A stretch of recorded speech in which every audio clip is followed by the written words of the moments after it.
Assalamualaikum warahmatullahi wabarakatuh. Perkenalkan, nama saya Fazil Batatul Tamziz. Di sini saya akan mempresentasikan tentang komposisi yang sudah saya buat, yang berjudul Nocturnal Flecton. Di komposisi ini, yang berjudul Nocturnal Flecton, memiliki arti malam yang retak.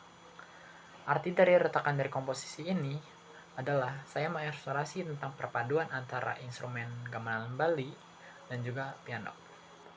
Nah, dari perpaduan instrumen itu, gamelan Bali yang memiliki frekuensi nada yang berbeda-beda dan instrumen piano yang memakai tuningan pada umumnya membuat ini menarik untuk saya eksplorasi. Dan saya juga mengeksplorasi tentang cluster akor dan juga ritmik. Lanjut ke pembahasan tentang isi dalam karyanya. Di dalam karya ini, di bagian A, saya mengeksplorasi tentang gaung dari gamelan Bali itu sendiri.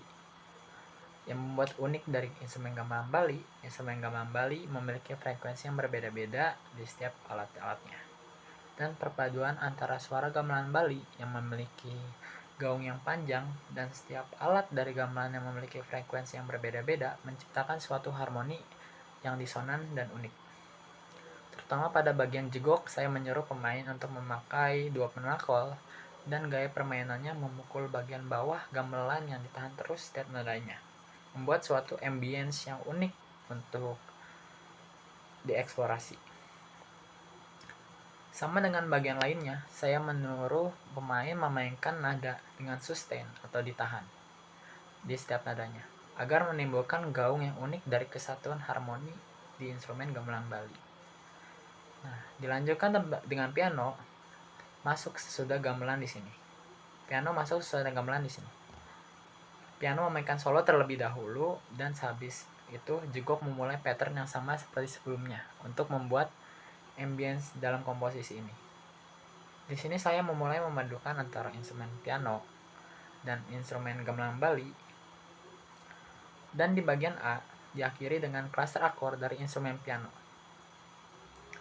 Dilanjutkan di bagian B, di sini saya mengeksplorasi tentang ritmik dari instrumen gamelan Bali dan perpaduan instrumen piano antara gamelan Bali. Di sini saya menyuruh pemain untuk tidak memainkan not dengan sustain lagi. Dan di bagian B ini saya memakaikan teknik interlocking di bagian gamelannya yang membuat ritmiknya menjadi beragam. Dilanjutkan di bagian C. Di sini saya juga mengeksplorasi tentang ritmik. Di bagian C ini saya memulai dengan konsep musik minimalis, diawali dengan instrumen kantil polos dan perlahan-lahan alat musik lainnya masuk. Dan piano yang memainkan chromatic scale turun membuat suara disonan yang unik dari perpaduan antara instrumen itu sendiri. Dan di bagian akhir, satu persatu suara instrumen menghilang yang mempresentasikan tentang retakan yang terbuang dan tersatu kembali. Sekian presentasi dari komposisi ini. Saya Fazil Batatul, izin pamit. Wassalamualaikum warahmatullahi wabarakatuh.